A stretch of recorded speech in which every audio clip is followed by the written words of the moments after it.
سورہ احزاب کی آیت نمبر 33 ہے، تو میں آپ سے جاننا یہ چاہتا ہوں کہ اس آیت کی جو پیچھے روحانی پہلو ہیں وہ کیا کیا ہیں؟ انما یرید اللہ لیذھب عنکم الرجس اہل البیت ویطہرکم تطہیرا، یعنی جس زبان نے 23 سال 5 مہینے 10 دن اللہ کا پیغام دینا تھا، صرف اور صرف اس زبان کی پاکیزگی کی تاثیر یہ ہے کہ 40 سال اس زبان کو منوانا پڑا۔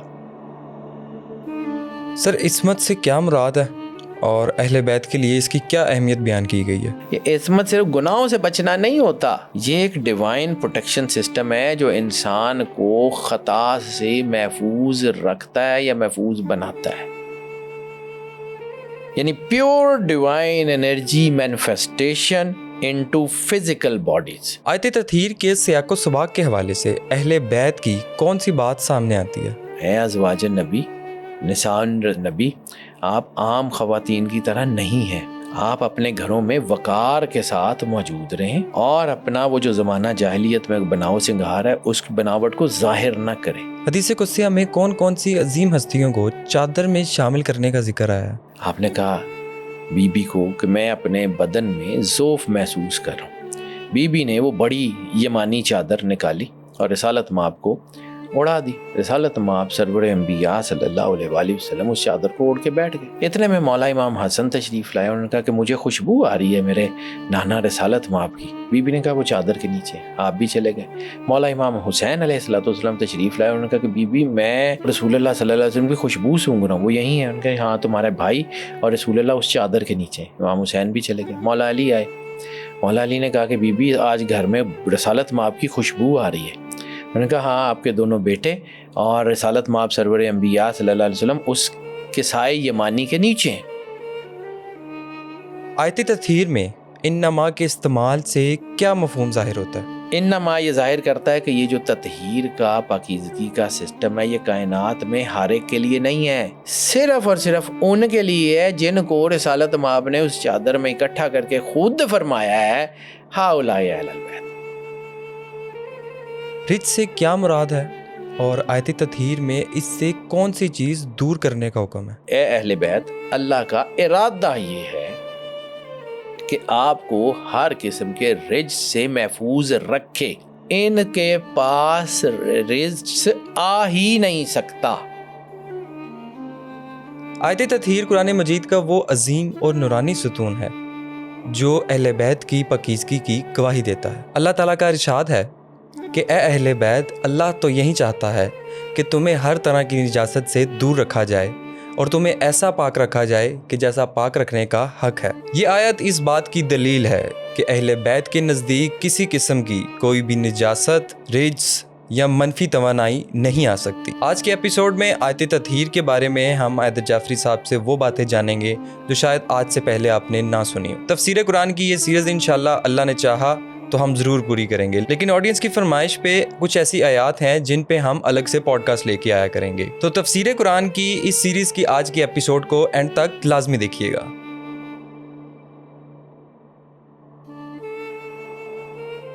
السلام علیکم عائدل جعفری صاحب، سب سے پہلے تو بہت شکریہ کہ آپ ایک دفعہ تشریف دوبارہ لائے اور اس کی عمرہ کی آپ کو بہت بہت زیادہ مبارکباد۔ خیر مبارک بھائی، وعلیکم السلام۔ میں بڑا عام سا آدمی ہوں سر، بس زندگی میں بزی ہو جاتا ہوں، تو اور آپ کے ساتھ یہ جو میں نے تفسیر کی جو شروع کی ہوئی ہے یہ میرے دل کے بڑے قریب ہے۔ میں کوشش کرتا ہوں کہ کم از کم اگر دنیا سے تو جا کے جواب دینا ہے تو اگر مالک کو خوش نہ کر سکیں تو کم از کم مالک کی ناراضگی کا باعث بھی نہ بنے۔ جزاک اللہ سر۔ کوشش کرتا ہوں کہ میں اپنا کام دیانتداری سے کروں، اس لیے میں تفسیر کے اوپر بہت ساری چیزوں کے اوپر جو ہے وہ بات کرتا رہتا ہوں۔ میں کوئی مفتی نہیں ہوں، میں کوئی عالم نہیں ہوں، نہ میں کلیم کرتا ہوں، لیکن میں یہ ضرور ہے کہ اللہ نے اس قابل کر دیا کہ میں ان چیزوں کو تھوڑا بہت پڑھ کے بتانے کی، سمجھانے کی کوشش کر لیتا ہوں۔ جی جزاک اللہ سر، بہت خوبصورت آپ نے بات کی۔ جیسا کہ آپ نے بتایا کہ ہم نے تفسیر قرآن کا ایک سیریز سٹارٹ کی ہوئی ہے، تو سر ہماری آڈینس کی فرمائش ہے کہ جیسے ہم صورتوں پہ ہم ایک ایپیسوڈ کر رہے ہیں، کچھ آیات ہیں جس میں آیت تطہیر، آیت مودت اور آیت الکرسی، ان پہ آڈینس چاہتی ہے کہ ایک الگ سے ایپیسوڈ ہو، تو ایک ایپیسوڈ آج ہم لے کے آئے ہیں آیت تطہیر پہ۔ تو سورہ احزاب کی آیت نمبر 33 ہے، تو میں آپ سے جاننا یہ چاہتا ہوں کہ اس آیت کی جو پیچھے روحانی پہلو ہیں وہ کیا کیا ہیں؟ جی میں بالکل ضرور اس کے اوپر بات کرتا ہوں۔ اچھا، یہ آپ کو بھی میسج آئے ہیں، یہ پرسنلی میرے پاس بھی بہت سارے یہ میسج آتے رہے ہیں، اور یہ اکثر چیزیں ہوتی ہیں کہ جو آیات ہیں، آیات تطہیر ہے، آیات مودت ہیں، آیات اشتراء ہے، آیات کرسی ہے، یہ وہ آیات جو کسی خاص کانٹیکسٹ میں آئی ہیں، بالکل سر، ان کے اوپر بات کی جائے. جیسے میں نے جب قرآن پاک کی تفسیر شروع کی تھی تو پہلی ایپیسوڈ رسالت مآب سرور انبیاء صلی اللہ علیہ وآلہ وسلم اور قرآن پاک کا جو کانٹیکسٹ ہے، یعنی قرآن اور رسالت مآب آپس میں جڑے ہوئے کیسے ہیں، کیسے، اس کے اوپر ایک بڑی ڈیٹیلڈ جو ہے وہ پوڈ کاسٹ کی تھی. تو میں کوشش کروں گا کہ آیت مودت کے اوپر بھی اور ان سب آیات کے اوپر علیحدہ علیحدہ ضرور بات کروں. اب آ جاتے ہیں کہ یہ جو آیت تطہیر ہے، ٹھیک ہے، انما یرید اللہ لیذھب عنکم الرجس اہل البیت ویطہرکم تطہیرا، اس کے اوپر میں کوشش کروں کہ یہ جو ہے وہ اس کے بارے میں گفتگو کر سکوں. اس کی جو نحوی یا عربی گرامر کے حوالے سے ہیں، اس کا سیاق و سباق، اس کی پہلی آیات، آخری آیات، دوسری آیات کیا کہتی ہیں، ان سب کو ملا کے اس میں کوشش یہی میری ہوتی ہے. دیکھیں، میں نے اللہ کو جا کے جواب دینا ہے، میں کسی مسلک کی بات نہیں کرتا ہوں، میں وہ بات کرتا ہوں جو اللہ نے مجھے عقل سمجھ جتنی دی ہے اس کو دیانت داری سے استعمال کر کے جو مجھے سمجھ آتا ہے وہ میں بیان کر دیتا ہوں. اس میں بہت سارے لوگ اس کو نا قرآن پاک مسلک کی کتاب نہیں ہے، قرآن پاک ہدایت کی کتاب ہے. دین ایک اللہ، ایک رسول، ایک کتاب کے بیچ میں ہے. بے شک. رسالت مآب سرور انبیاء کی ذات رحمت للعالمین ہے، رحمت للمسلمین بھی نہیں ہے، رحمت للأہل سنت یا رحمت للأہل تشیع بھی نہیں ہے، یہ سب کے لیے ہے. بے شک. وہ سب کے رسول ہیں، وہ سب کے مالک ہیں، وہ سب کے مولا ہیں، وہ سب کے جو ہیں وہ شافع ہیں. وہ ذات کائنات کی واحد ذات ہے رسالت مآب کی. اور جہاں اللہ جس لہجے میں گفتگو کرتا ہے میں اس کو بیان کرنے کی کوشش کروں گا. میں یہ اس لیے تھوڑی سی تمہیدی بات کر رہا ہوں کہ پھر کچھ لوگ جو ہوتے ہیں نا وہ اس بات کے اوپر کہ جی یہ فلاں مسلک، تو میں اللہ کو حاضر ناظر جان کے بالکل سیدھی سیدھی بات کرتا ہوں کہ میں اللہ کو حاضر ناظر جان کے، رسالت مآب کو حاضر ناظر جان کے یہ بات کرتا ہوں کہ میں نے جا کے اللہ کو جواب دینا ہے. جتنی مجھے اللہ نے عقل سمجھ دی ہے وہ میں اس کو بیان کرتا ہوں. اور میں جو سننے والے ہیں ان کو بھی یہ کہتا ہوں کہ کوئی ضرورت نہیں ہے میری بات ماننے کی، کوئی ضرورت نہیں ہے. اللہ نے آپ کو عقل سمجھ دی، اس عقل سمجھ کو دیانتداری سے بروئے کار لائیں، تعصب کی اینک اتار کے، پھر دیکھیں ہو سکتا ہے کہ یہ چیزیں جو میں بتا رہا ہوں ٹھیک ہو سکتا ہے نہ ہو، ٹو ایئر از ہیومن. تو اپنی عقل کو جو ہے وہ میں یہ نہیں کہہ رہا ہوں، میں پھر کہہ رہا ہوں، میں نے شروع یہاں سے کیا کہ میں عالم نہیں ہوں، میں مفتی نہیں ہوں، نہ میں دعویٰ کرتا ہوں، میں سائنس کا آدمی ہوں. میں نے قرآن پاک کو انرجیز کی زبان میں پڑھا، کچھ تھوڑا بہت اللہ نے توفیق دے دی تو میں نے اس قرآن پاک کے جو وہ پہلو ہیں جو مجھے سمجھ آتے ہیں اس کے اوپر گفتگو کرنا شروع کر دی. اب یہ جو آیت تطہیر ہے، یہ آیت کہیں میرے اندر بھی لکھی ہوئی ہے. آپ میرے آفس تشریف لائیں، وہاں پہ آپ کو جگہ جگہ آیت تطہیر لکھی ہوئی نظر آتی ہے. میرے گھر آ جائیں، میرے ڈرائنگ روم میں آیت تطہیر ہے. وہ میں نے ایک چھوٹا سا کمرہ عبادت کے لیے اپنے گھر میں اور اپنے آفس میں رکھا ہوا ہے، جہاں میں بیٹھ کے مالک سے کوئی بات کرتا ہوں، وہاں بھی آیت تطہیر لکھی ہوئی ہے. مجھے اس آیت سے نا سمجھ لیں کہ اندر سے ایک عقیدت ہے. اس آیت کے اوپر بات کرتے ہوئے میں نے کچھ 10,000 دفعہ سوچا کہ اس کے اوپر کریں کیا کریں، کیونکہ یہ آیت جو ہے نا یہ کائنات کی اعلیٰ ترین پاکیزگی کا بیان ہے. ٹھیک ہے، یہ ان لوگوں کے بارے میں ہے جو آلین میں موجود تھے اور کن سے پہلے موجود تھے. اب لوگوں کو آلین کا تعارف ہی نہیں ہے. جب شیطان نے تکبر کیا اور شیطان نے کہا میں آدم کو سجدہ نہیں کروں گا، تو اللہ نے اس کو کیا کہا، ام کنت من العالین، تو آلین میں سے ہے. تو اس کا مطلب ہے کوئی ایسے نفوس قدسیہ، کوئی ایسے پاک وجود تھے جو ایگزیمپٹ تھے آدم کو سجدہ کرنے سے، یا جن کا نور آدم کی پیشانی میں چمک رہا تھا، یا جن کے نام کی تاثیر تھی کہ اللہ نے آدم علیہ السلام کی توبہ قبول کی، یا وہ نور ایسا تھا جو عرش کی ساق کے اوپر جن کے نام لکھے ہوئے تھے، ان کی نام کی برکت سے کائنات بن رہی تھی جو کون سے پہلے وجود میں تھے. رسالت مآب سرور انبیاء صلی اللہ علیہ وآلہ وسلم نے کیا فرمایا، اولو خلق اللہ نوری، سب سے پہلے اللہ نے میرا نور خلق کیا، یعنی کون سے بھی بہت پہلے. ٹھیک ہے، یہ کائنات کے خاص الخاص ترین نفوس قدسیہ تھے جن کو اللہ نے جو ہے وہ اپنے عرش کے ساتھ رکھا ہوا تھا، جو عرش پہ اللہ کے ساتھ موجود تھے، جہاں پہ اللہ کہتا ہے نا، حدیث قدسی کے لفظ ہیں کہ اللہ کے دوست اللہ کی قبا کے نیچے ہیں، تو اللہ کا تو وجود نہیں ہے، اللہ تو قبا پہنتا نہیں ہے، اس کا مطلب ہے اس کے نور کے سائے کے نیچے۔ بالکل ویسے ہی جیسے اللہ فرماتا ہے کہ کائنات میں نے اپنے دونوں ہاتھ، یدا یین، دونوں ہاتھوں سے بنایا، اللہ کا وجود نہیں ہے، کون سے دونوں ہاتھوں سے بنایا؟ تو اس کا مطلب ہے کچھ ایسے نفوس قدسیہ ہیں جن سے اللہ کا امر صادر ہوتا ہے۔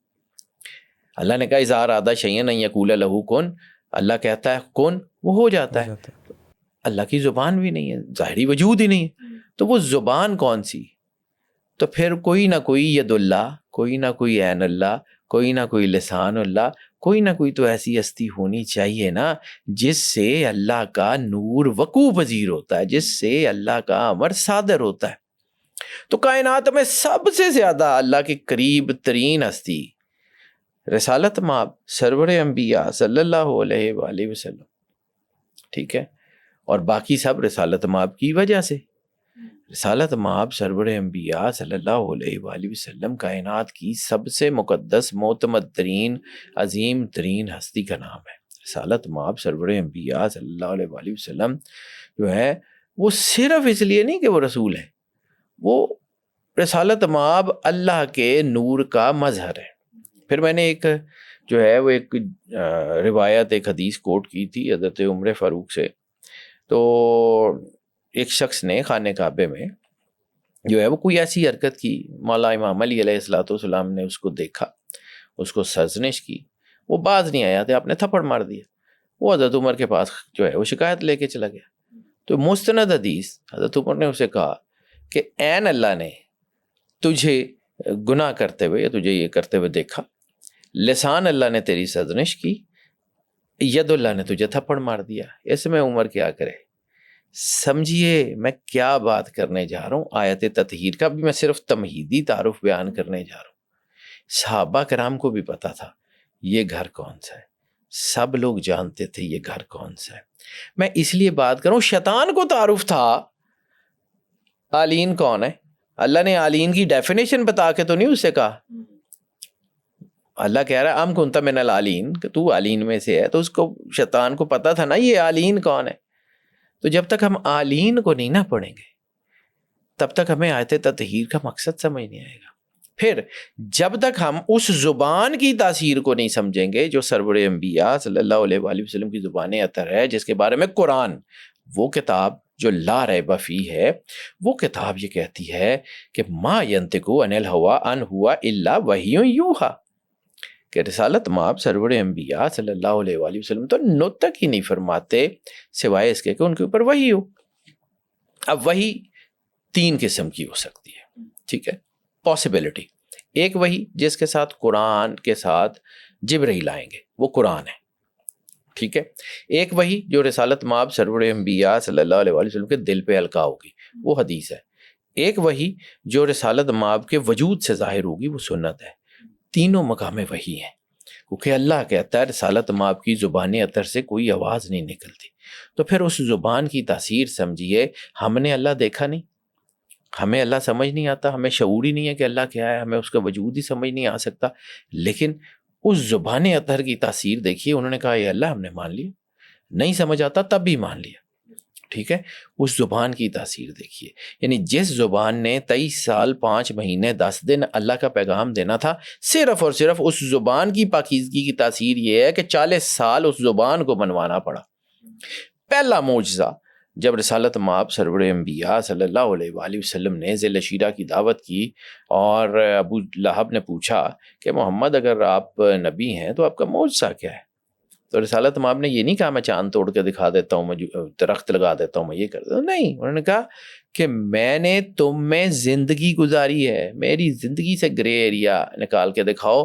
کائنات کا سب سے بڑا معجزہ کردار کا معجزہ ہے، کائنات کا سب سے بڑا معجزہ کردار کا معجزہ ہے، جو صرف اور صرف سرور انبیاء صلی اللہ علیہ وآلہ وسلم کی ذات میں لقد کانا لکم فی اسوۃ حسنہ والی جو آیات ہیں کہ تمہارے لیے صرف اور صرف اسوہ حسنہ ہے تو سرکار کی ذات ہے، اس کو سمجھیے، پھر آپ کو آیت تطہیر سمجھ آئے گی۔ میں یہ بھی تمہیدی گفتگو کر رہا ہوں، بھی میں اپنے ٹاپک پہ نہیں آیا، ٹھیک ہے؟ پھر آپ کو سمجھ آئے گا کہ رسول اللہ صلی اللہ علیہ وآلہ وسلم اگر ایک چادر کو ہاتھ میں لیتے ہیں، اس کے دونوں پلو، اس میں کچھ لوگوں کو بٹھاتے ہیں اور کہتے ہیں کہ ہؤلاء اہل البیت، یہ میرے اہل بیت ہے۔ یہ چادر میں لینے سے کیا مراد؟ میں آپ کو آگے چل کے یہ ساری تفسیر بتاتا ہوں، حدیث قصا کی پوری تفسیر بتاتا ہوں، میں صرف یہ شروع کی بات کروں۔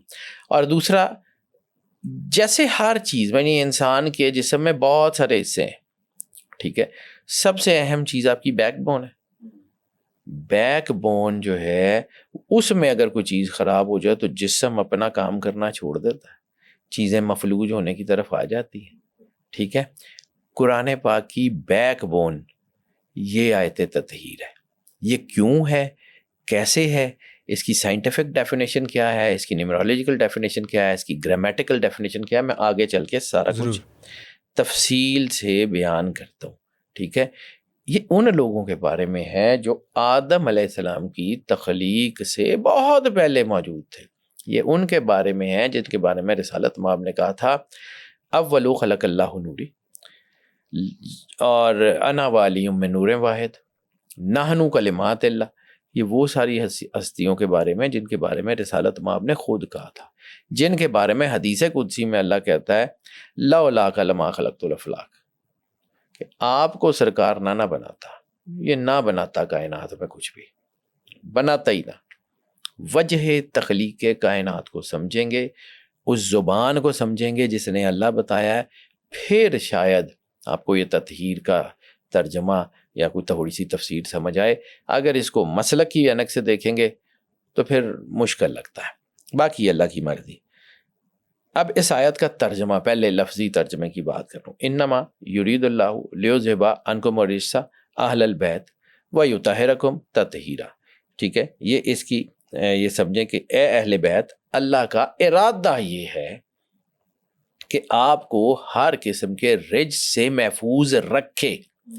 اب میں عربی گرامر میں آ کے بتاتا ہوں کہ رکھنا اور کرنا میں فرق کیا ہوتا ہے، اور ان کے قریب کوئی رجس، کوئی نیگیٹو انرجی آ ہی نہیں سکتی۔ اب جس انسان کے اندر ذرہ برابر بھی نیگیٹیوٹی ہو، تاریکی ہو، وہ تو ان کے قریب ہی نہیں لگ سکتا، اس عظیم سسٹم کے تو قریب بھی نہیں لگ سکتا، کیونکہ رجس ہے ہی نہیں۔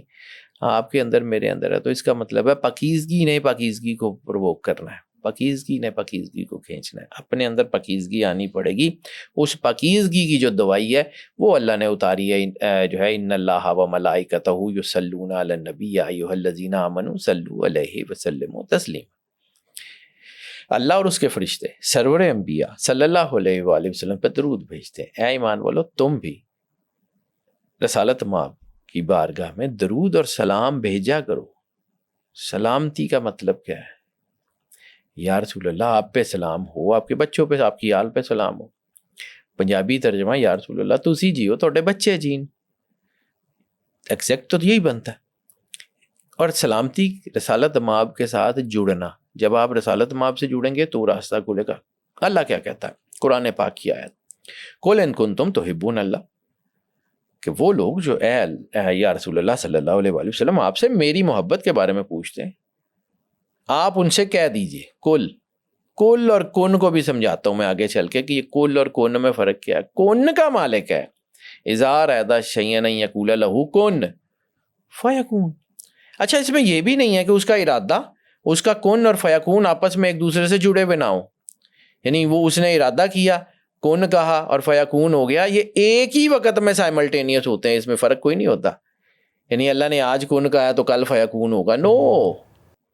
آج اللہ نے ارادہ کیا تو کل کن کہے گا، نو۔ سائملٹینیس، ایک ہی وقت میں، ایک ہی جگہ، ایک ہی اسی وقت ہو جاتا ہے، ٹھیک ہے؟ تو اس کا کن، اور اگر وہ کون پہ قادر ہے، زمین آسمان کا مالک، کردگار، علی کل شیء قدیر ہے، تو پھر وہ جو ہے وہ اس کو کل کہنے کی کیا ضرورت ہے؟ اس کو سمجھیے، کل آپ رسالت مآب سرور انبیاء قرآن پاک کا مخاطب ہی سرکار ہے، ہم تو ہو ہی نہیں سکتے، ہماری اوقات حیثیت کیا ہے؟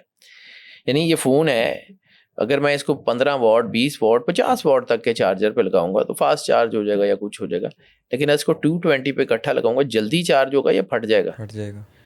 یہی اللہ کی تجلی حضرت موسیٰ علیہ السلام پہ پڑی تھی، کوہ طور جل گیا، 70 بندے مر گئے، ہم سے اللہ صرف مخاطب ہو جائے، ہم تو اس نور کی تاب ہی نہیں لا سکیں گے، سن کے عمل کرنا تو بڑی دور کی بات ہے، خاک ہو جائیں گے ہم تم کو خبر ہونے تک، واہ، وہ نور ہی برداشت نہیں ہوگا۔ اس لیے رسالت مآب کا میڈیم، وہ پہلی ایپیسوڈ میں نے آپ کو یہی سمجھایا تھا کہ قرآن ہائی اینڈ ڈینسٹی میں اترتا تھا، ہائی اینڈ انرجی میں رسالت مآب کے سینہ مطہر کے اندر جا کے وہ لو ڈینسٹی میں کنورٹ ہوتا تھا، اتنی کی جتنی ہمیں ضرورت تھی، باقی نور سرکار کے سینہ اقدس میں روک لیا جاتا تھا تاکہ ہم لوگ تباہ نہ ہو جائیں۔ اللہ کہتا ہے نا کہ ہم اس قرآن کو پہاڑ پہ نازل کر دیتے، ریزہ ریزہ ہو جاتا ہے، یعنی موسیٰ علیہ السلام کے اوپر ایک تجلی کا کروڑواں کھربواں حصہ پڑتا ہے اور پہاڑ بھی جل جاتا ہے، موسیٰ علیہ السلام بے ہوش ہو جاتے ہیں۔ اور پھر رسالت مآب کے بارے میں اللہ قرآن پاک میں کیا کہتا ہے؟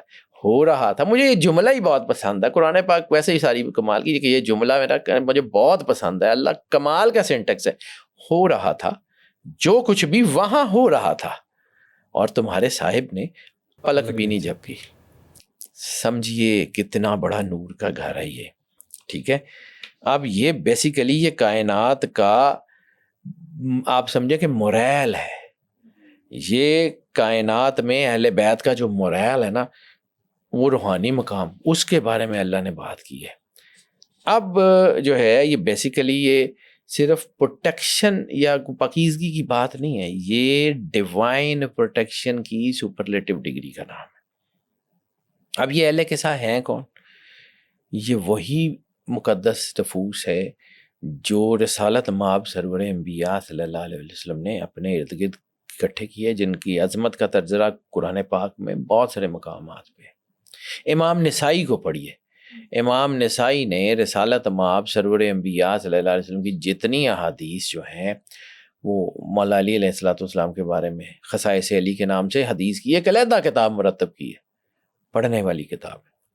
جناب شیخ سلیمان بن ابراہیم کی ایک کتاب ہے ینابیع المودت، اس میں اہل بیت اطہار کے بارے میں جتنی احادیث ہیں رسالت مآب کی متفق سکہ ساری حدیث اکٹھی کی گئی ہیں۔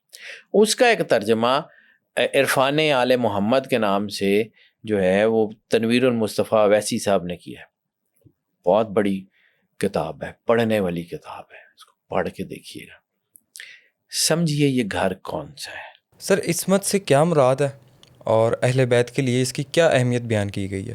عصمت جو ہے نا، تو جو ہے نا جس میں کہتے ہیں نا کہ ڈیوائن عصمت کا، یعنی ان کی پاکیزگی کا، یہ عصمت صرف گناہوں سے بچنا نہیں ہوتا، اس کو سمجھیے، صرف گناہوں سے بچنا نہیں ہوتا، یہ ایک ڈیوائن پروٹیکشن سسٹم ہے جو انسان کو خطا سے محفوظ رکھتا ہے یا محفوظ بناتا ہے، ٹھیک ہے؟ معصوم عن الخطا کا ترجمہ ہے۔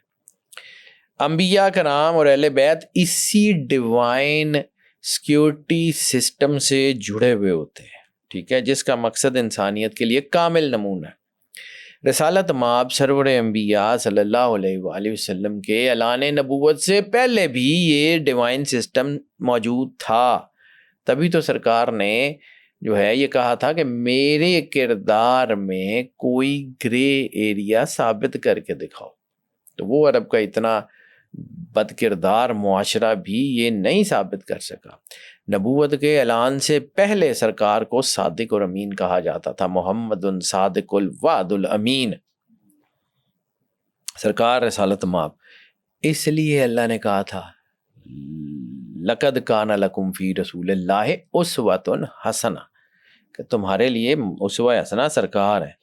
اب یہ جو معصوم ہے، معصوم کا مطلب یہ نہیں ہوتا کہ پہلے کچھ تھا اور بعد میں کچھ ہو گیا، نہیں، معصوم دنیا میں آنے سے لے کے عبدالآباد تک معصوم ہوتے ہیں۔ یہ سیکیورٹی سسٹم اللہ کا، یہ ہر بندے کے لیے ایکٹیو ہی نہیں ہوتا، یعنی آپ بھی کوئی سیکیورٹی سسٹم لیتے ہیں، آج کمپیوٹرز میں کوئی لیتے ہیں تو آپ کو اس کے کوڈ ڈال کے یا اس کی کی ڈال کے اس کو ایکٹیویٹ کرنا پڑتا ہے نا، یہ کوڈ جب آپ اس کی وہ جو پروٹیکشن لے لیتے ہیں تو وہ پروٹیکشن آن ہو جاتی ہے, اس کو کرنا پڑتا ہے. یہ پروٹیکشن بھی ایسے ہی ہے, یہ ہر بندے کے لیے نہیں ہے. ہر بندے کو تو اللہ نے کہا ہم نے امتحان کے لیے اتارا, ٹھیک ہے, دنیا میں ہم امتحان کے لیے ہی آئے ہیں نا.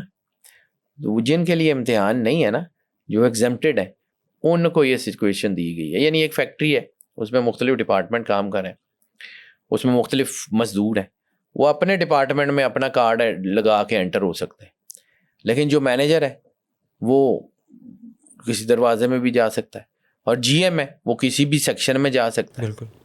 تو ہر ایک کا اپنا اپنا ایکسیس ہے, ٹھیک ہے. یہ کائنات جو ہے یہ مینیفیسٹیشن ہے.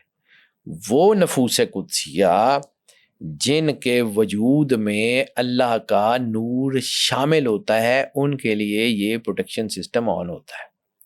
اور اس کو آن کرنے کے لیے سب سے بڑی کی خود سرور انبیاء صلی اللہ علیہ وآلہ وسلم کی زبان اطہر ہے.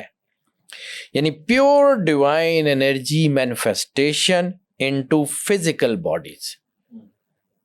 پیور ڈیوائن انرجی مینیفیسٹیشن, یہ مینیفیسٹنگ اس کو کہہ لیں کہ manifesting in the physical bodies.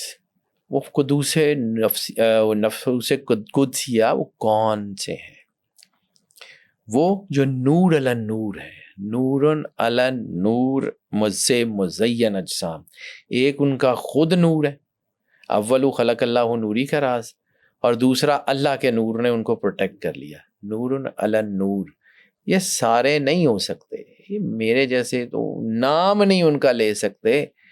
تو وہ آگے جا کے کیا ہے پھر یہ ہے کہ اب لاجکس کی بات کر لیں تو میں چونکہ قرآن کی عملی تفسیر کے بارے میں بات کروں تو رسالت مآب سرور انبیاء صلی اللہ علیہ وآلہ وسلم سے قرآن کی تفسیر کے بارے میں پوچھا گیا کہ یا رسول اللہ یہ قرآن کی تفسیر کیا ہے؟ تو آپ کے چہرے پہ مسکراہٹ آئی اور آپ نے کہا کہ انا تفسیر القرآن, تفسیر قرآن میں خود ہوں. رسالت مآب سرور انبیاء اپنا تعارف کراتے ہیں کہ میں قرآن کی عملی تفسیر ہوں. تو رسالت مآب کو پڑھیے نا. یعنی وہ جو کل ان کنتم تحبون اللہ والی میں نے آیت بتائی ہے کہ اللہ سے آپ سے میری محبت کے بارے میں پوچھتے ہیں, تو یا رسول اللہ ان سے کہہ دیے فاتبعونی, میری اتباع کرو, یحببکم اللہ. یعنی اتباع کی آپ نے رسالت مآب کی اور محبت آپ سے کر رہا ہے اللہ, ٹھیک ہے. توبہ کا کانسیپٹ جو قرآن پاک میں ہے کہ یا رسول اللہ اگر یہ اپنے آپ کے اوپر ظلم کر بیٹھے اور اپنے گناہوں پہ نادم ہو کے آپ کی بارگاہ میں پیش ہو جائے, اللہ کے رسول کو چاہیے ان کو معاف کر دیں. اللہ کو تو یہ بخشنے والا اور مہربانی پائیں گے. یعنی معافی دی رسالت مآب نے, معاف اللہ نے کر دیا. سمجھیے یہ کتنی بڑی حقیقت ہے. یہاں سے راستہ نکلے گا, یہاں سے راستہ نکلے گا, یہ بہت ضروری ہے. اہل بیت ایک ڈیوائن پروٹیکشن سسٹم کا نام ہے. حدیث ثقلین میں کیا ہے؟ ترکت فیکم الثقلین, میں تم میں دو بہت گراں قدر بہت بھاری چیزیں چھوڑ کے جا رہا ہوں, کتاب اللہ و اطرتی اہل بیت. ترمذی, نسائی, ابو داؤد, ابن ماجہ, خاص طور پہ امام نسائی, امام شافعی اور امام ابو حنیفہ, ان کے مقالے پڑھ لیں صرف اس کے اوپر, حدیث ثقلین کے اوپر, آپ کو خود سے آئیڈیا ہو جائے گا کہ یہ کیا ہے. یہ مسلک سے بہت اوپر کی بات ہے. ثقلین دو بہت بھاری چیزیں, ٹھیک ہے, قرآن و اطرتی اہل بیت, یہ ایک دوسرے سے جدا نہیں ہوں گے جہاں تک کہ میرے پاس حوض کوثر پہ اکٹھے ہو جائیں. اور اگر تم ان سے منسلک رہو گے تم گمراہ نہیں ہوگے, ٹھیک ہے. تو حدیث ہے نا, سرکار نے کہا تھا کہ مثل اہل بیت کا مثل سفینۃ نوح من رکبھا نجا, کہ میرے اہل بیت کی مثال سفینہ نوح کی طرح ہے, جو ان کے ساتھ سوار ہو گیا وہ نجات پا گیا. تو یہ اہل بیت اطہار قرآن پاک کی عملی تفسیر کا نام ہے, لیکن سارے اس میں شامل نہیں ہیں. اور ثقلین کو جب آپ سمجھیں گے تو پھر آپ کو سمجھ آئے گی کہ یہ ثقلین ہیں کیا, ٹھیک ہے. پھر آپ کو وہ حدیث بھی سمجھ آ جائے گی کہ ضرب علی من یوم الخندق افضل عبادت ثقلین, کہ علی کی خندق والے دن کی ایک ضرب ثقلین کی عبادت سے بہتر ہے. پھر شاید آپ کو سمجھ آئے. پریجوڈس کی اینک اتار کے دیکھنا پڑے گا. اب آ جاتے ہیں عربی گرامر، نحو اور جو ہے نا آیات کے سیاق و سباق کے کانٹیکس میں. ٹھیک ہے کہ یہ آیت شروع کہاں سے ہوتی ہے، اس کے پیچھے والی آیات کیا کہتی ہیں، آگے والی آیات کیا کہتی ہیں، ان کا ترجمہ کیا ہے، اس کی ضمیریں کیا کہتی ہیں، اللہ کا تعارف کرنے کا انداز کیا ہے، وہ سارا میں بتاتا ہوں. ٹھیک ہے. قرآن پاک کی ان آیات کو اگر گہرائی سے پڑھیں نا، عربی گرامر کا تجزیہ کر کے پڑھیں، تو پھر آپ کو سمجھ آتی ہے کہ یہ چیز کیا ہے. قرآن پاک دنیا کے سب سے مشکل اسلوب میں لکھی ہوئی سب سے آسان کتاب ہے. یہ بھی ایک معجزہ ہے. دنیا میں مختلف رائٹنگ کے اسلوب ہوتے ہیں، جو رائٹرز ہیں وہ اس بات کو زیادہ بہتر سمجھتے ہیں. اس میں ہے سمبولک اسلوب. سمبولک اسلوب جس میں کھول کے باتیں نہیں کی جاتی، سمبلز میں کی جاتی ہے. اور سمبولک اسلوب میں لکھنا، پڑھنا، سمجھنا سب سے مشکل مانا جاتا ہے ہماری دنیا میں. لیکن اسی سمبولک اسلوب میں لکھی ہوئی کتاب کے بارے میں اللہ دعویٰ کرتا ہے کہ ہم نے اس قرآن کو پڑھنے کے لیے آسان کر دیا. وَلَقَدْ يَسَّرْنَا الْقُرْآنَ. ٹھیک ہے، ہم نے قرآن کو پڑھنے کے لیے آسان کر دیا. فَحَلْ مِن مُدَّکِرٍ. کوئی ہے جو سوچے سمجھے. یعنی دنیا کے سب سے مشکل اسلوب میں لکھی ہوئی دنیا کی سب سے آسان کتاب قرآن پاک ہے. یہ بھی معجزہ ہے. اور اس میں گرامر کے اصول ہیں. ٹھیک ہے. اللہ بہت ساری باتیں جو ہے وہ سمبولکس میں کرتا ہے، اور اگر ہم اس کو بالکل سلیس اور سمجھنے کی کوشش کریں گے تو ہمیں سمجھ نہیں آتی. اصل مفہوم کی گہرائی سمجھ ہی نہیں آتی. یہ اتنا آسان قرآن ہوتا تو اللہ اس کو 7 بطون میں رکھتا. اتنا آسان کتاب ہوتی تو یہ اس کے پیچھے اتنی جو ہے وہ کرم ہوتی. یعنی اتنے صحابہ کرام میں سے 2 لوگ ہیں جن کو رسالت مآب سرور انبیاء صلی اللہ علیہ وآلہ وسلم نے مفسر قرآن کہا ہے. عبداللہ ابن مسعود اور عبداللہ ابن عباس 2 لوگ ہیں کہ قرآن کے بارے میں کسی اشباع کا شکار ہو جاؤ تو عبداللہ ابن مسعود سے پوچھ لیا کرو. اتنے صحابہ کرام عظیم ترین ناموں میں سے یہ 2. کیوں؟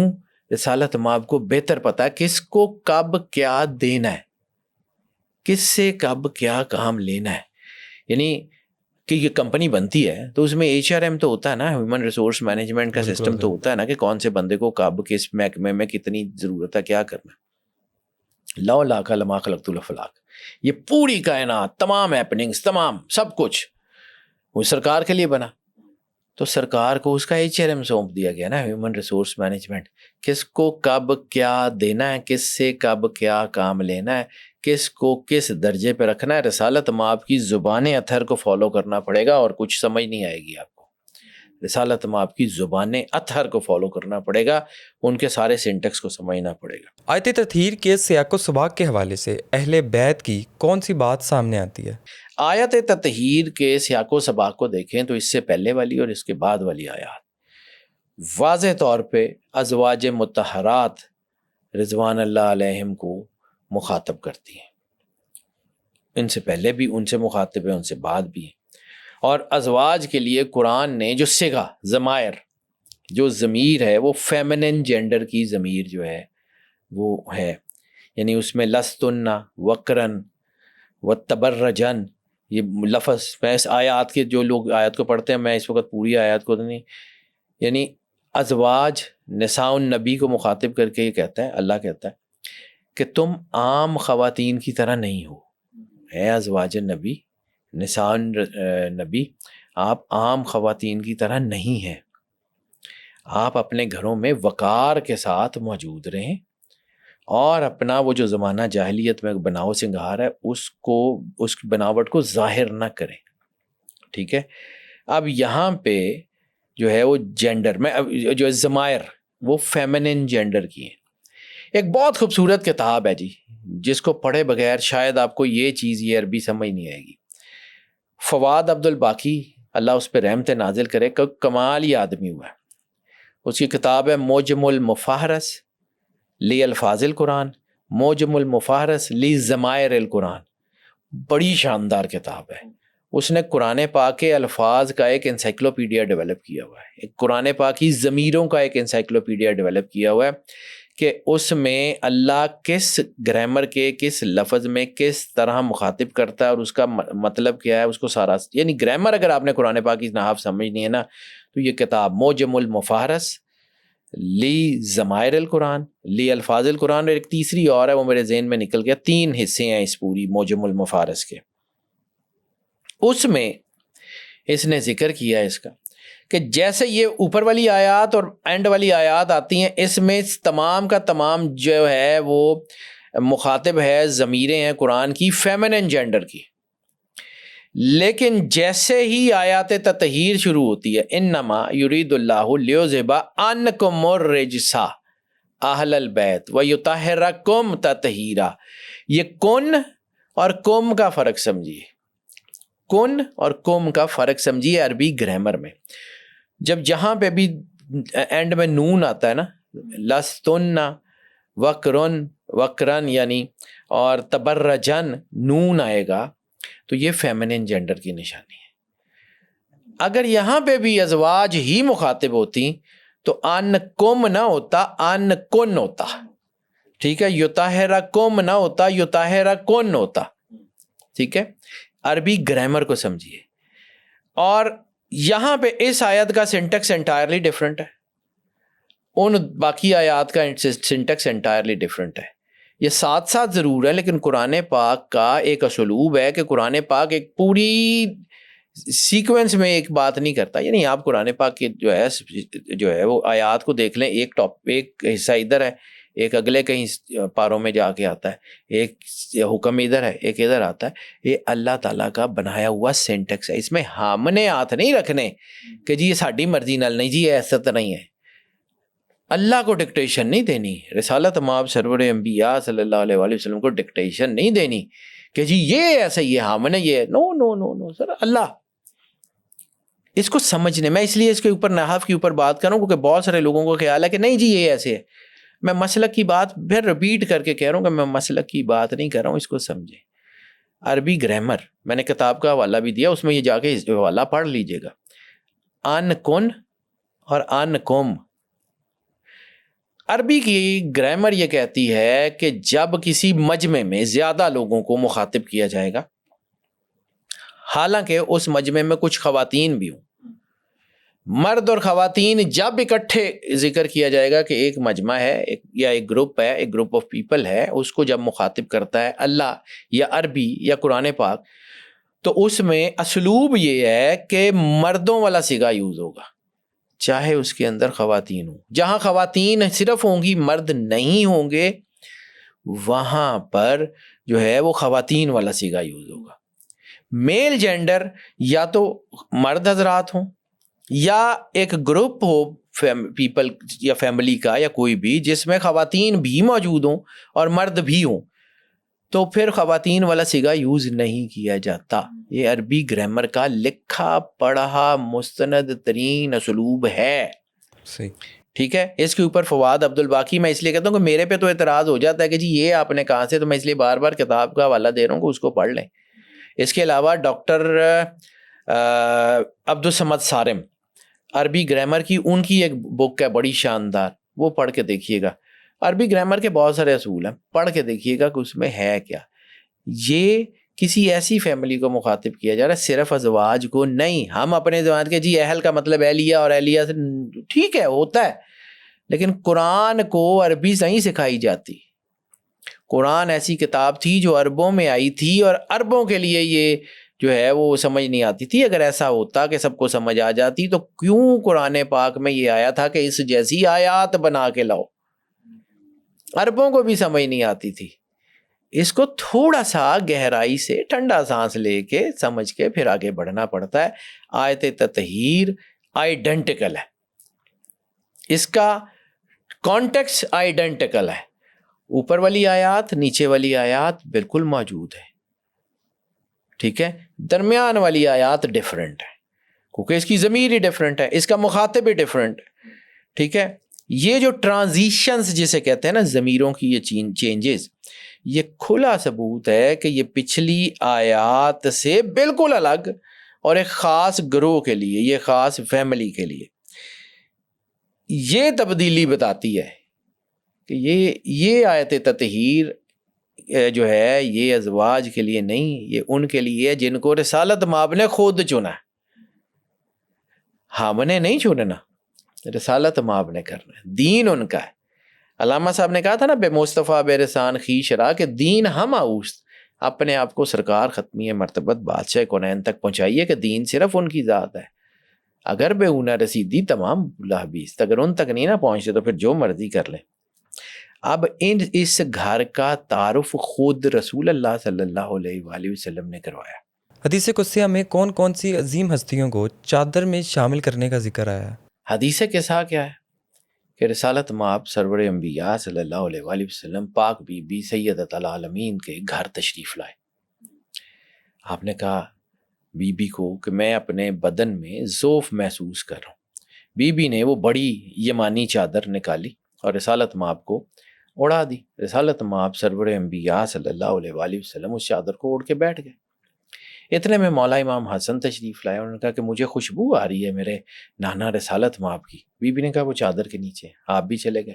مولا امام حسین علیہ السلام تشریف لائے، انہوں نے کہا کہ بی بی میں جو ہے نا وہ رسول اللہ صلی اللہ علیہ وسلم کی خوشبو سونگ رہا ہوں، وہ یہی ہے؟ ان کے ہاں تمہارے بھائی اور رسول اللہ اس چادر کے نیچے ہیں۔ امام حسین بھی چلے گئے۔ مولا علی آئے، مولا علی نے کہا کہ بی بی آج گھر میں رسالت مآب کی خوشبو آ رہی ہے۔ انہوں نے کہا ہاں آپ کے دونوں بیٹے اور رسالت مآب سرور انبیاء صلی اللہ علیہ وسلم اس کے سائے یمانی کے نیچے ہیں۔ پھر اس کے بعد بی بی تشریف لائیں، انہوں نے اجازت لی کہ یا رسول اللہ اگر آپ اجازت دیں، یعنی یہ پورا کانسیپٹ اجازت سے ہے۔ مولا حسن نے جا کے اجازت لی، مولا حسین نے اجازت لی کہ میں اس چادر میں آ جاؤں، مولا علی نے اجازت لی میں اس چادر میں آ جاؤں، مولا بی بی پاک سیدہ نے اجازت لی کہ میں اس چادر میں آ جاؤں۔ مولا امام حسین تو چھوٹے ہیں، مولا امام حسین جب رسالت مآب سجدے میں ہیں اور آپ ان کی کمر پہ اوپر تشریف، اس وقت تو اجازت نہیں لی۔ سجدے میں رسالت مآب کی کمر مبارک پہ چڑھتے ہوئے انہوں نے اجازت نہیں لی، اس چادر میں آتے ہوئے، یعنی کچھ چیز اللہ دکھانا چاہ رہا تھا نا۔ اس حدیث قصہ کے کانٹیکس کو سمجھیے۔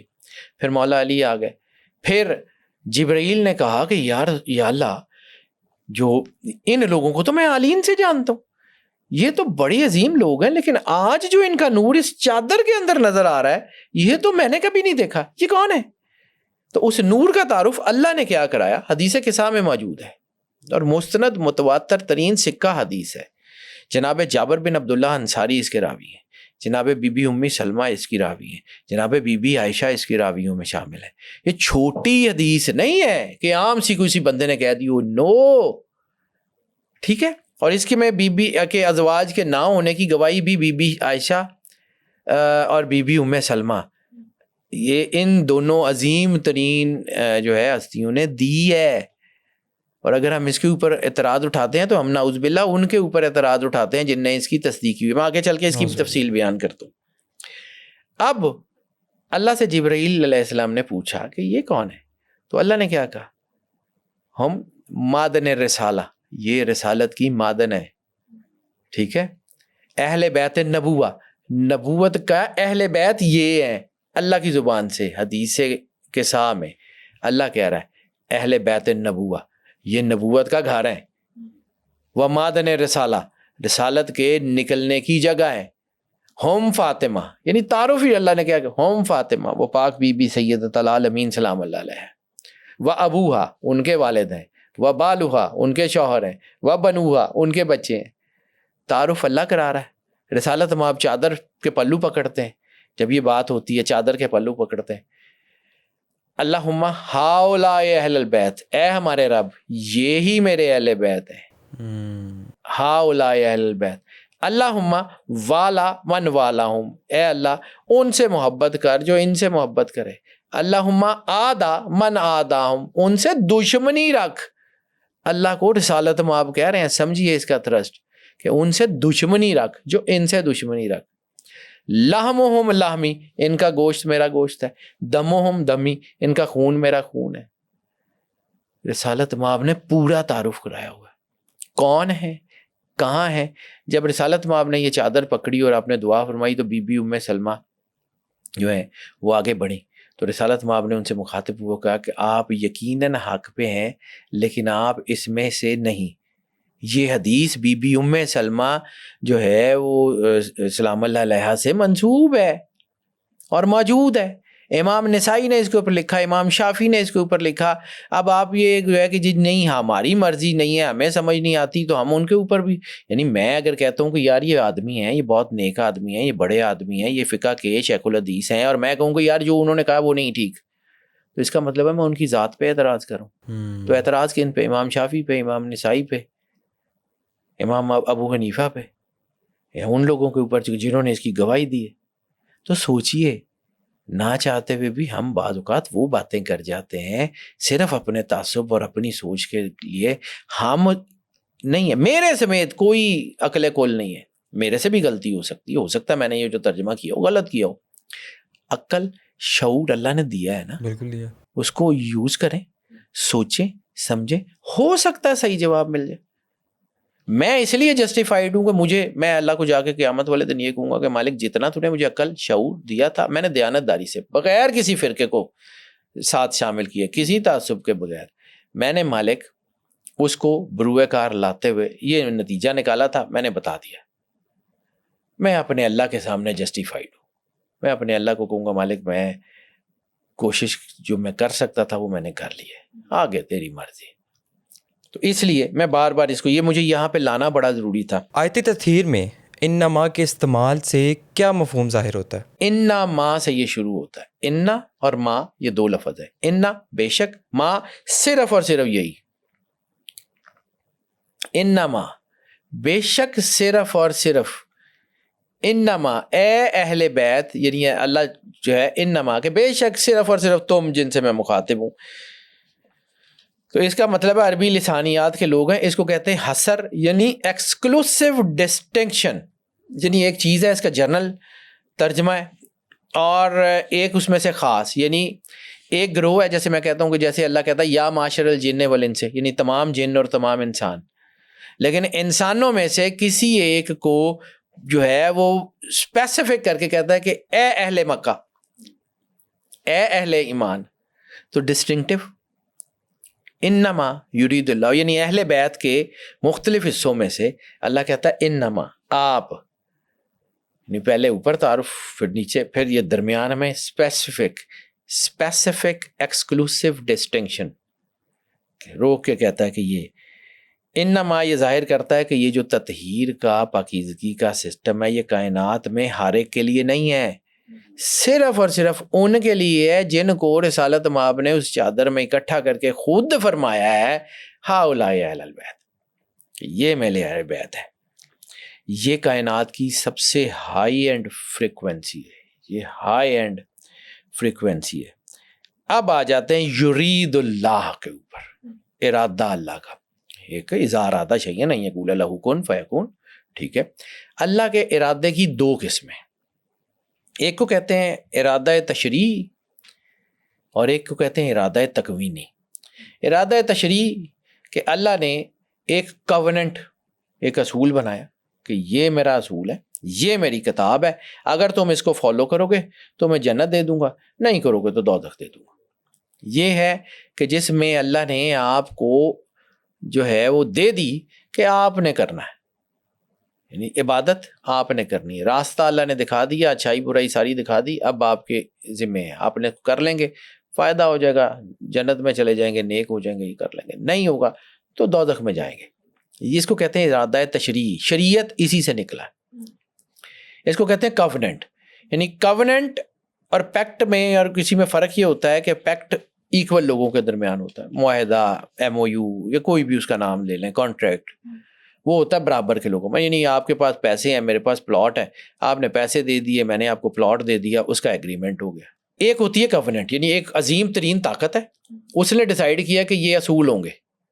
وہ اصول اس نے اپنی جو ہے وہ اس کی جو یعنی ایک معبود ہے, اس نے اپنے جو ہے وہ عابدوں کو کہا کہ یہ تمہیں میں دے رہا ہوں, یہ کانٹیکسٹ ہے, اس کو سمجھو اور اس کے اوپر عمل کرو گے تمہیں یہ مل جائے گا, نہیں کرو گے تو نہ صحیح, میں سزا دوں گا. وہ کووننٹ, یعنی قرآن پاک وہ کووننٹ ہے. ہمیں آرک آف کووننٹ تو سمجھ آتی ہے بنی اسرائیل کی, ہم نے اپنی جو کووننٹ ہے ہماری, جو ہم نے اللہ سے پیکٹ کیا الست بربکم کو, اس کو ہم بھول جاتے ہیں. قرآن پاک کووننٹ ہے, کووننٹ ہے. ہماری کووننٹ قرآن پاک ہے, ان کی کووننٹ آرک آف کووننٹ ہے. وہ اس کو ڈھونڈ رہے ہیں, ہم اپنے دین کے ساتھ کتنے مخلص ہیں. خیر، ایک ہے ارادہ تکوینی، یعنی اللہ اپنی طاقت کو بروئے کار لاتے ہوئے اس کو کر دیتا ہے. یعنی اس نے کہا اذا ارادہ شیئا ان یقول لہ کن، ہو گیا. اللہ نے جس کو کہا کہ تم جو ہے نا تمہیں میں نے بخش دیا تو ہو گیا. اب کوئی طاقت اللہ کو یہ نہیں کہے گی کہ مالک یہ گنہ گار تھا، یہ آپ نے اس کو بخش دیا. ارادہ تکوینی ہے، اللہ نے چاہا بخشنا ہے، ہو گیا. اذا ارادہ شیئا یا انما جو ہے وہ علی کل شیء قدیر، ساری کی ساری یہ اس کے ارادہ تکوینی کا نام ہے. اور یہ آیات تطہیر ارادہ تکوینی سے شروع ہوتی ہیں، ڈسٹنکٹیو آرڈرز کے. اس نے کہا ہو گیا. یہ تشریح نہیں ہے، اس کے اندر وہ چیز نہیں ہے کہ شریعت میں یہ ہے اور اس میں ہے.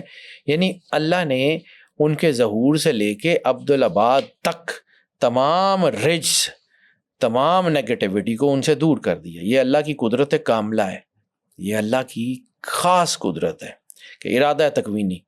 تو انہوں نے مطلب یہ ہستیاں وہ نہیں ہیں کہ جن کے اوپر نیگیٹیوٹی کا اثر ہوتا ہے. صرف گناہ نہیں، ہر قسم کا رجس، ہر قسم کا رجس، ہر نجاست ان کے قریب آنے ہی نہیں دی جاتی. ان کو اس عظیم، میں نے آپ کو کہا کہ یہ ہستیاں رشتہ داری کی بنیاد پہ معزز نہیں ہیں کہ جی بیٹی ہیں، نواسے ہیں. نو، یہ خود چنے ہیں رسالت مآب سرور انبیاء صلی اللہ علیہ وآلہ وسلم، ان کی مرضی. ہم ان کے اوپر ہاتھ نہیں رکھ سکتے کہ یہ ایسے ہوتا ہے، وہ ایسے ہوتا ہے. نو، ہم کون ہوتے ہیں ان رشتوں کو ڈیفائن کرنے والے؟ یہ لوگ اپنی ذات میں کمپلیٹ کمپریہنسو ہیں. رجس سے کیا مراد ہے اور آیت تطہیر میں اس سے کون سی چیز دور کرنے کا حکم ہے؟ لیذہب عنکم، کہ اللہ دور رکھے. اب اس میں دو طرح کی چیزیں، ایک ذہبہ بھی کہ ان سے، اور ایک ہے ان ہو، ذہبہ ان ہو. یعنی ایک ہے کہ ذہبہ بھی کا مطلب ہے کسی چیز کو کسی چیز سے دور کر دینا، یعنی پہلے وہ چیز ان کے پاس تھی اور پھر اس سے ہٹا دیا گیا.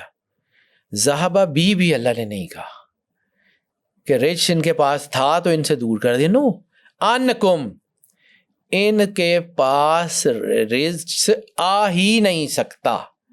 آ ہی نہیں سکتا کا مطلب ہے کہ کبھی تھا ہی نہیں. نیور.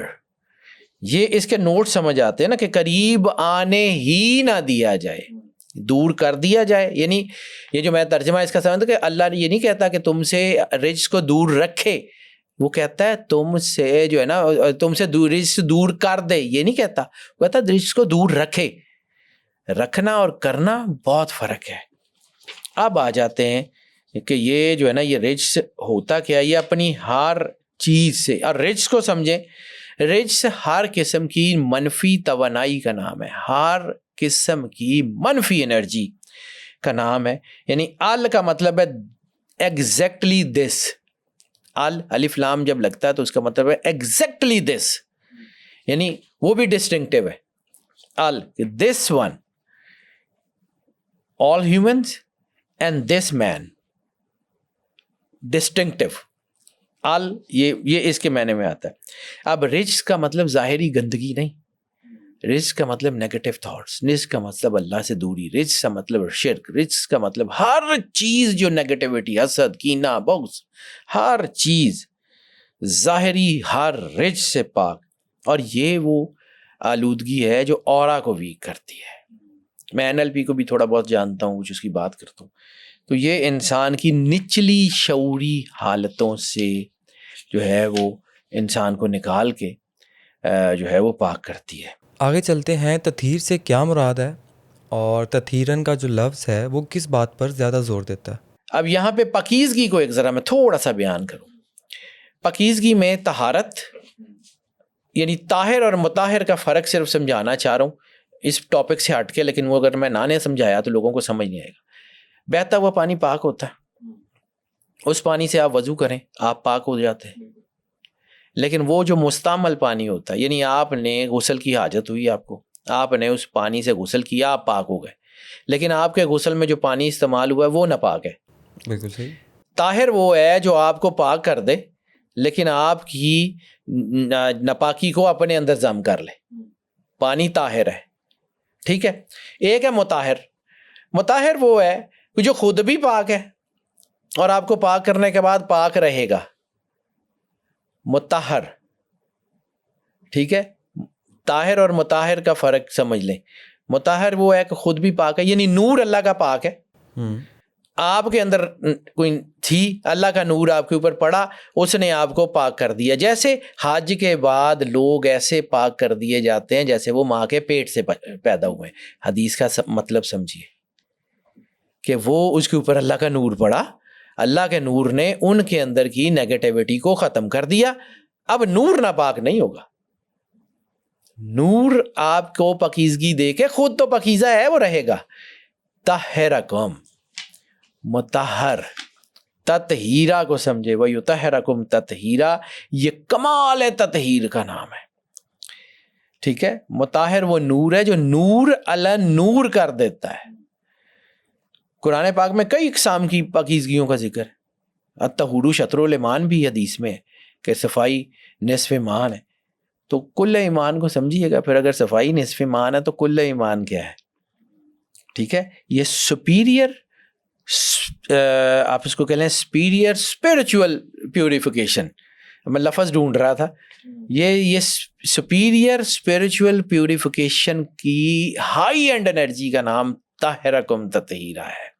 یعنی یہ صرف اس گھر کے لیے, ہمارے لیے نہیں ہے. تطہیر عقل سے ماورا ہے.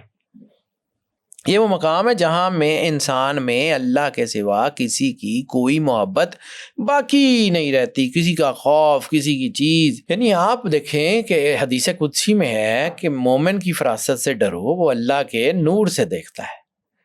ایک اور حدیث بڑی مستند متواتر اسناد کے ساتھ حدیث ہے کہ مومن پہ ایک وقت ایسا آتا ہے کہ اللہ اس کے ہاتھ بن جاتا ہے, اللہ اس کے پیر. اللہ ظاہری تھوڑی بنتا ہے, اللہ کا نور اس کی ذات میں آتا ہے نا, تو وہ اس کے ہاتھوں میں ہوتا ہے نا. مومن کی فراست سے ڈرو, وہ اللہ کے نور سے دیکھتا ہے. تو آپ صرف آنکھیں بند کر کے اپنے دل پہ ہاتھ رکھیں, اپنے ذرا تعصب کو ذرا باہر نکالیں اور پھر دیکھیں کہ کہاں مومن اور کہاں امیر المومنین, کہاں جو ہے وہ عام سا مومن جس سے اللہ سرگوشیاں کرتا ہے, اور کہاں امیر المومنین. کہ اے اللہ حق کو ادھر موڑ دے جدھر علی جائے. الحق مع علی والی مع الحق, انا مدینۃ العلم والیون بابوہا. کبھی سمجھیے گا کہ کتنا فرق ہے. یہ روح حکم الہی کی تابع ہے. جسم کو اللہ نے اجازت دی ہے کہ ماننا ہے مان لو, دوزخ دے دوں گا, جنت دے دوں گا.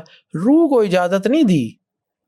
روح اگر آپ عبادت نہیں کریں گے زنگ میں چلی جائے گی, روح مرنا شروع ہو جائے گی.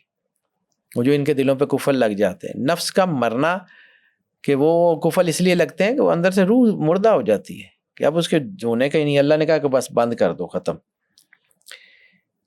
ہم نے اب یہ کہتے ہیں طاہرکم تطہیرہ کا ایک اور چیز بتا دوں میں.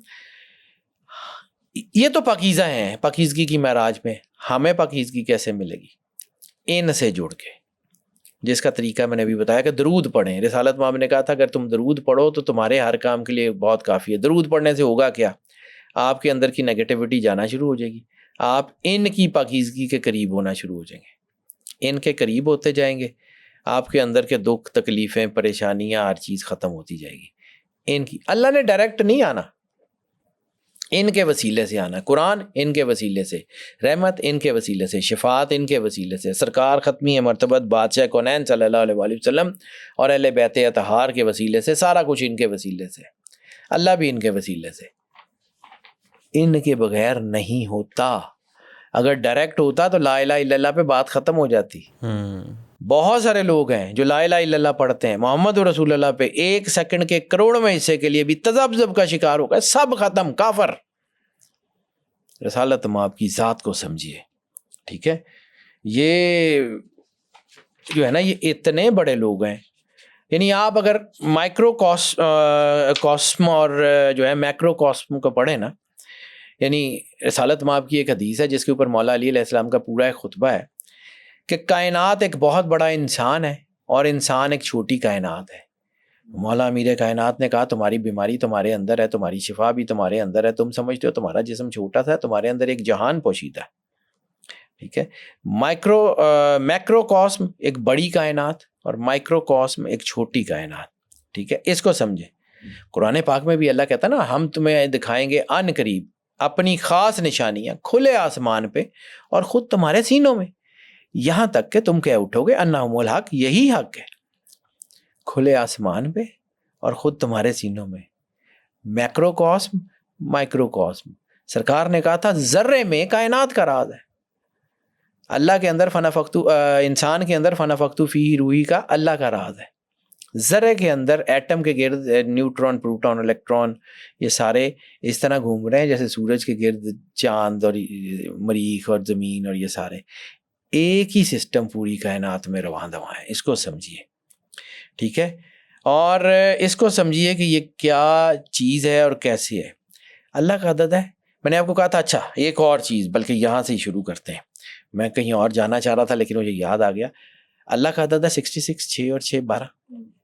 اور میں نے اس جو ہے وہ ٹاپک کو شروع کرتے ہوئے کہا تھا کہ میں آپ کو آگے چل کے بتاتا ہوں کہ یہ آیت تطہیر قرآن پاک کی بیک بون کیسے ہے۔ بالکل ٹھیک ہے، یہ بیک بون کیسے ہے؟ بیک بون اس کے بہت ساری چیزیں، لیکن امام حسین علیہ الصلوۃ والسلام نے کربلا میں ایک جگہ جملہ بولا ہے نا کہ میری کمر ٹوٹ گئی، ٹھیک ہے؟ سورہ علم نشرہ میں بھی ایک آیت ہے نا کہ علم نشرح لک صدرک ووضعنا عنک وزرک الذی انقض ظہرک، کہ ایسا بوجھ جو آپ کے اوپر تھا، جو آپ کی جو ہے وہ ظہرک، آپ کی کمر کو جو ہے وہ دبا رہا تھا، اللہ نے وہ ہٹا دیا۔ کون سا بوجھ؟ تو اب اس آیت کے نمبرز، میں نمبر کا آدمی ہوں، ٹھیک ہے، میں نمبرز کو سمجھتا ہوں۔ اللہ کا عدد ہے 12، 6 اور 6 12۔ کائنات میں جہاں بھی سوورینٹی ہوگی، آنکھیں بند کر کے اٹھائیں، مسلمان اور کوئی بھی کسی بھی دین میں، کسی بھی سویلائزیشن میں، کہیں سے بھی آپ کا تعلق ہے، اٹھائیں، اب دیکھیں جہاں سوورینٹی ہوگی وہاں 12 ہوگا۔ اللہ کا عدد ہے 66، 6 اور 6 12، ٹھیک ہے؟ کائنات میں 2 سوورن ہیں، ٹائم اینڈ اسپیس۔ قرآن پاک میں 2 آیات ہیں، ہم نے طے کر لیا مہینے 12 ہوں گے، اور اللہ کے نزدیک تو مہینوں کی تعداد 12 ہی ہے، ٹھیک ہے؟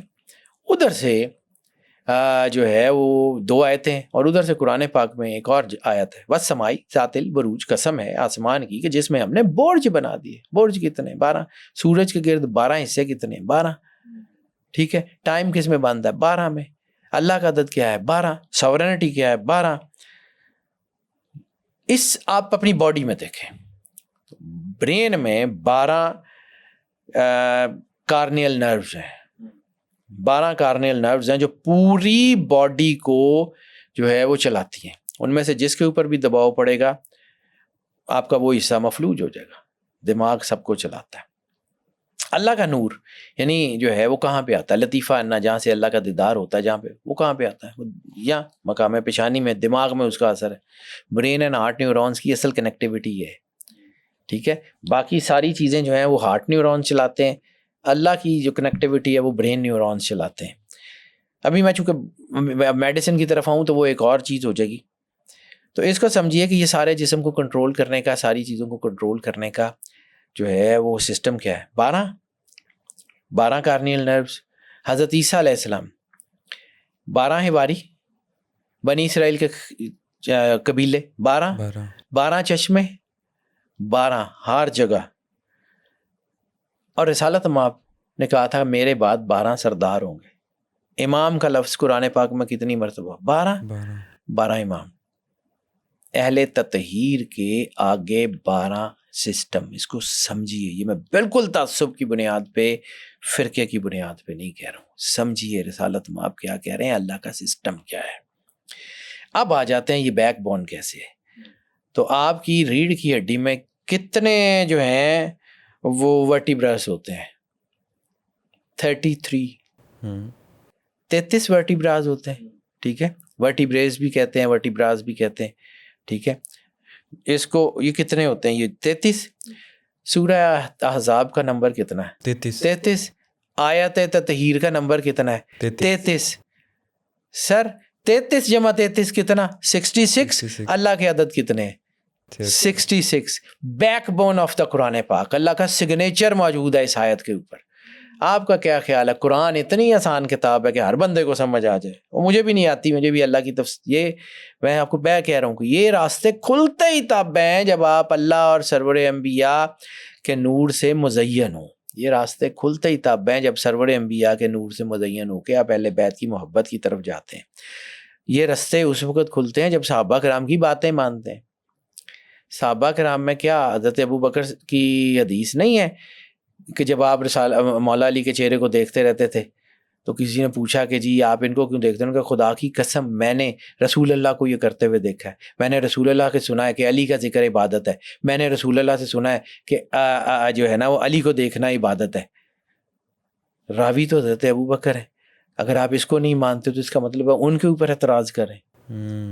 سمجھیں اپنے پریجوڈس کو رسول اللہ کے گھر تک نہ لے جائیں.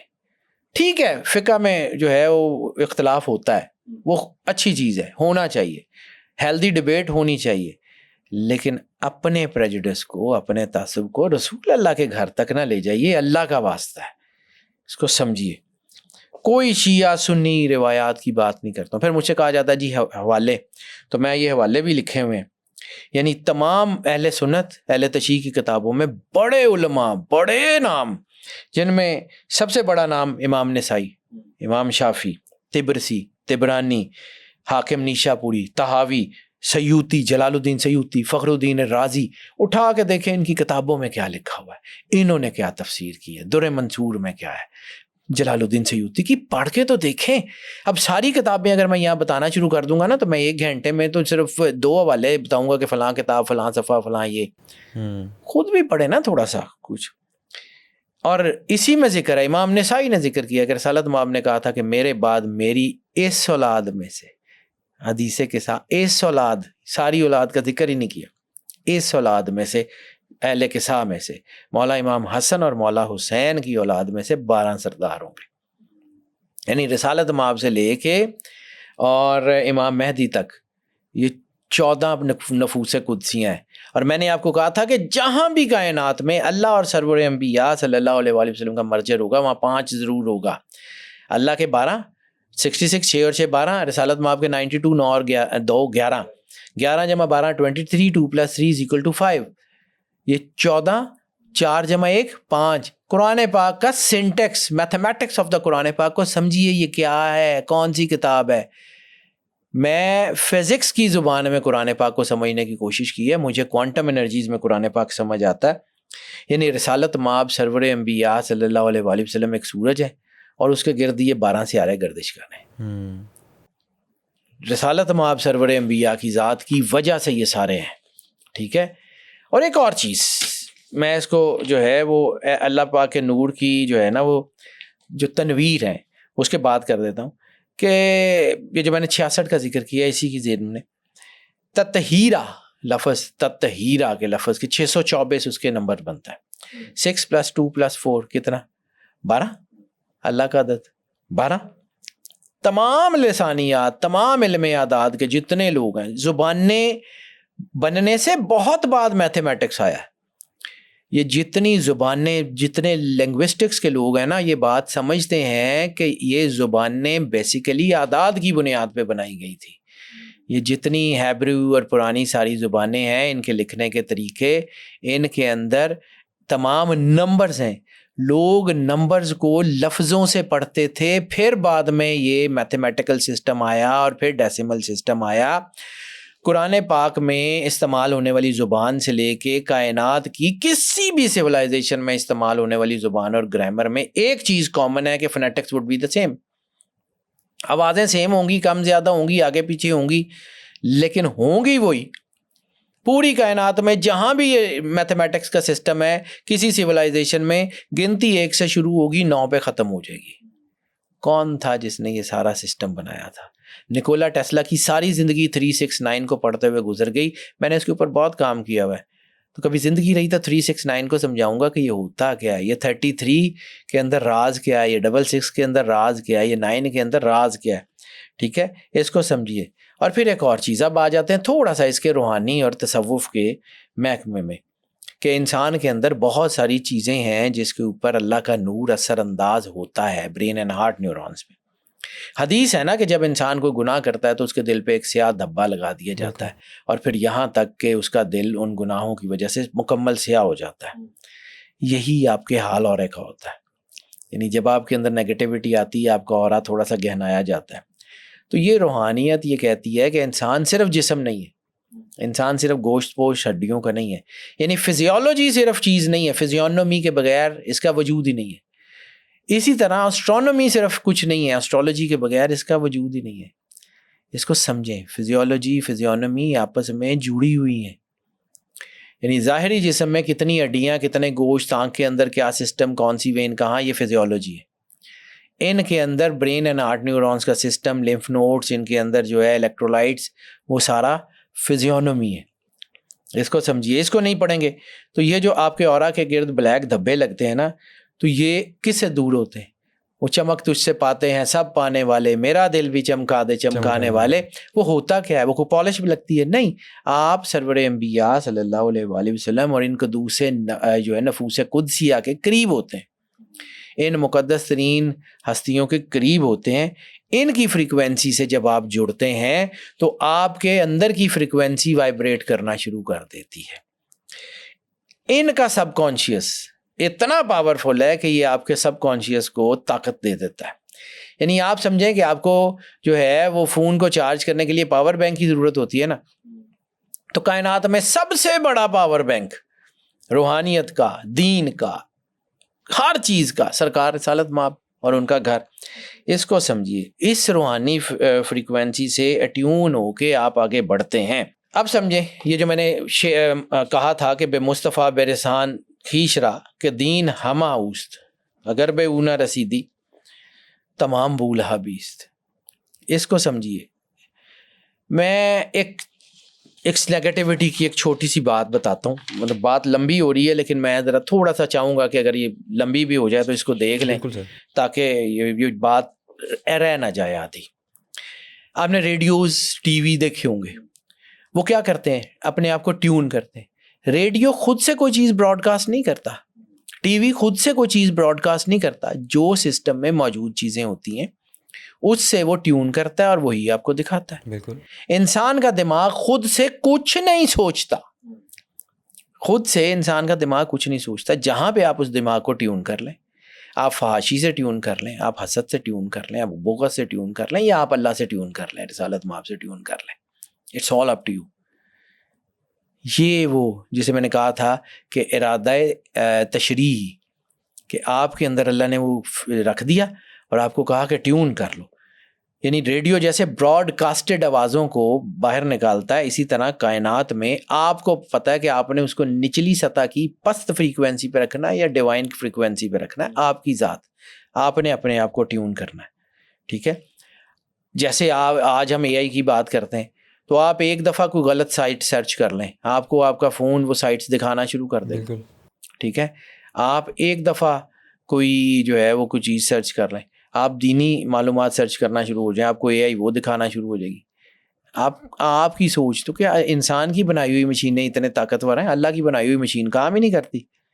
سمجھیں. اور اس چیز کی سب سے بڑی ٹیوننگ, یعنی میں 20-25 سال ہو گئے میں ذائچے دیکھتا ہوں, لوگ میرے پاس آتے ہیں.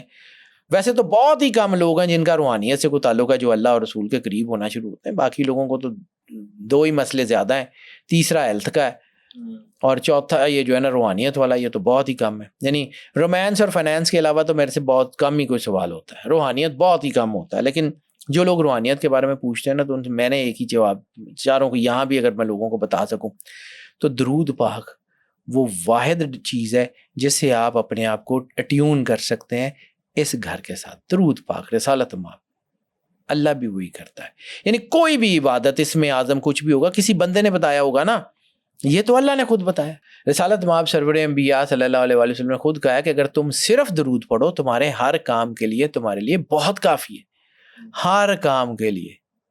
استغفار کی درود درود درود درود, استغفار کی بہت اہمیت ہے, لیکن درود پاک پڑھیں جتنا پڑھا جا سکتا. اور سرکار نے کہا تھا میرے پہ کٹا پھٹا درود مت پڑھا کرو.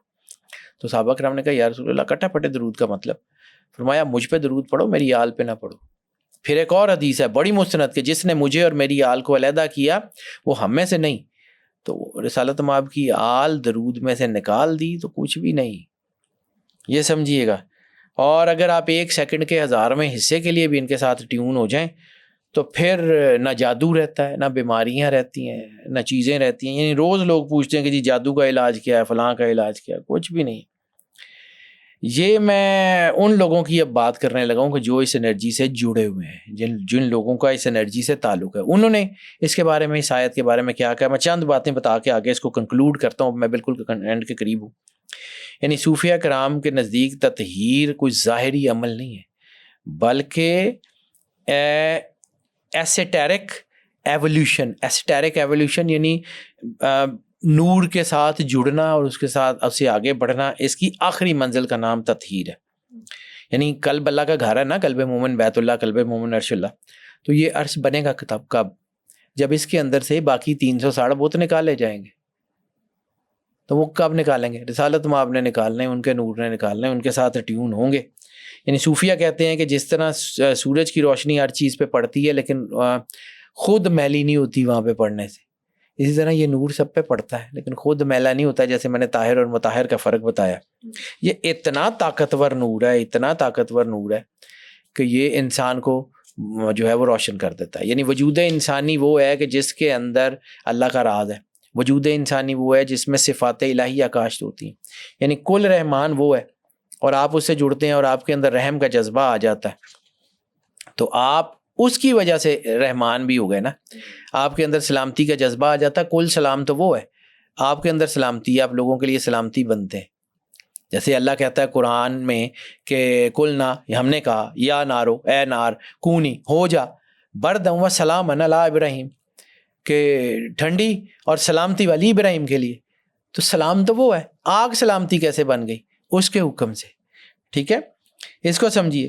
یہ یقین کی وہ منزل ہے جو انسان کو ان سے جوڑ کے سب کائنات سے جو ہے مابرہ کر دیتی ہے۔ اہل بیت کا نور جو ہے وہ امام جعفر صادق علیہ الصلوۃ والسلام فرماتے ہیں کہ اللہ کا اہل بیت کو پاک رکھنے کا مطلب یہ ہے کہ انہیں اللہ کے سوا ہر چیز سے پاک کر دیا، یعنی ان کے وجود میں اللہ کے سوا ہے ہی کچھ نہیں۔ مولا امام جعفر صادق علیہ السلام۔ ائمہ طاہر کے نزدیک نجاست، رجس جو ہے وہ شک، شرک، ہر چیز ہو سکتی ہے۔ ائمہ طاہرین کا فرمان ہے کہ جو ہمارے جتنا قریب آنا چاہتا ہے وہ اپنے باطن کو اتنا ہی منفی سوچوں سے پاک کر لے، دنیا کی غلاظتوں سے پاک کر لے گا تو ہم تک آ جائے گا۔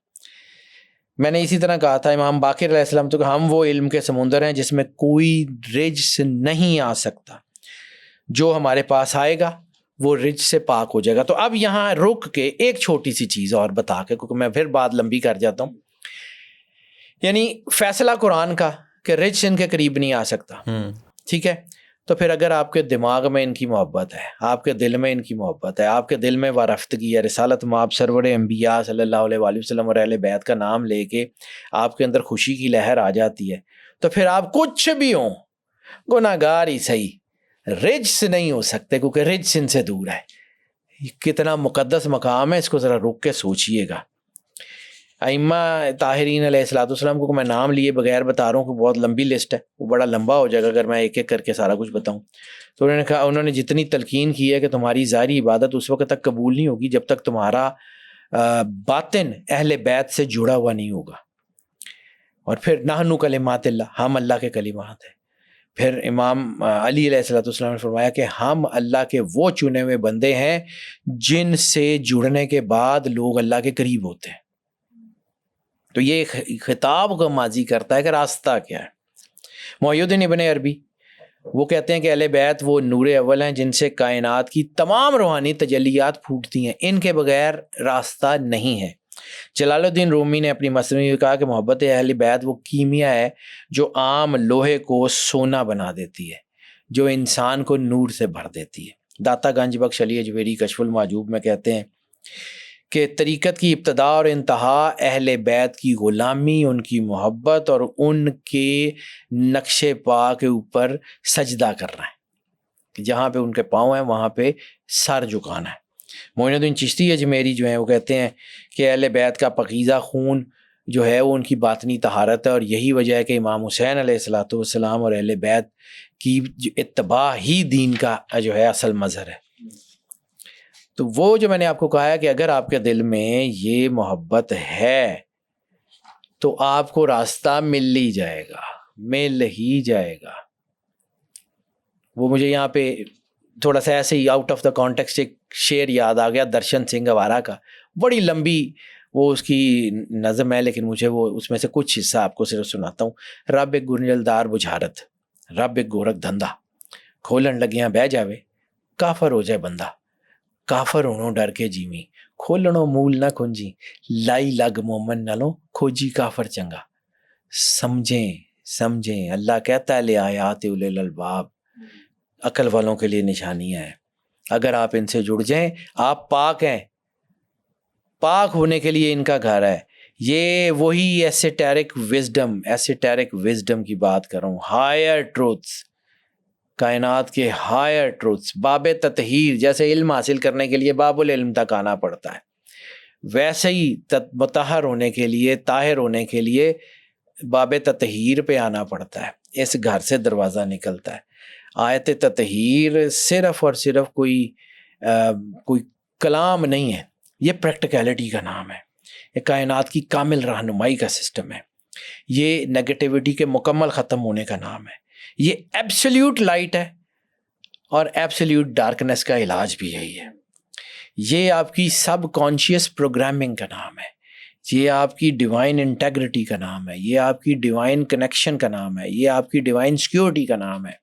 اس کے بارے میں کیا بات کروں سر، جن کا صرف نام لینے سے پاکیزگی ہو، جن کا نام پاکیزگی ہو، ان سے جڑنے والے کے اوپر کیا ہوگا؟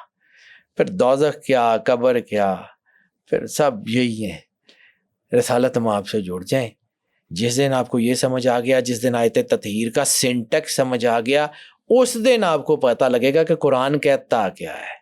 میں کوشش کرتا ہوں سر، میں بار بار کہتا ہوں کہ میں کوشش کرتا ہوں، میرا کام بتانا ہے، میرا کام منانا نہیں ہے، منانا اس کا ذمہ ہے، میرا کام بتانا ہے۔ میں اللہ کو اپنی قبر میں جب جاؤں گا میں جا کے یہ ضرور کہہ دوں گا کہ مالک جتنی تم نے مجھے عقل شعور دیا تھا اس کو دیانتداری سے استعمال کرتے ہوئے جو مجھے سمجھ آئی میں نے بتا دیا۔ سر بہت خوبصورت آپ نے آج یہ آیت تطہیر کی تفسیر بیان کی، تو انشاءاللہ آیت متعدد پہ بھی ہم اگلے ایپیسوڈ میں انشاءاللہ بیان کریں گے آپ سے۔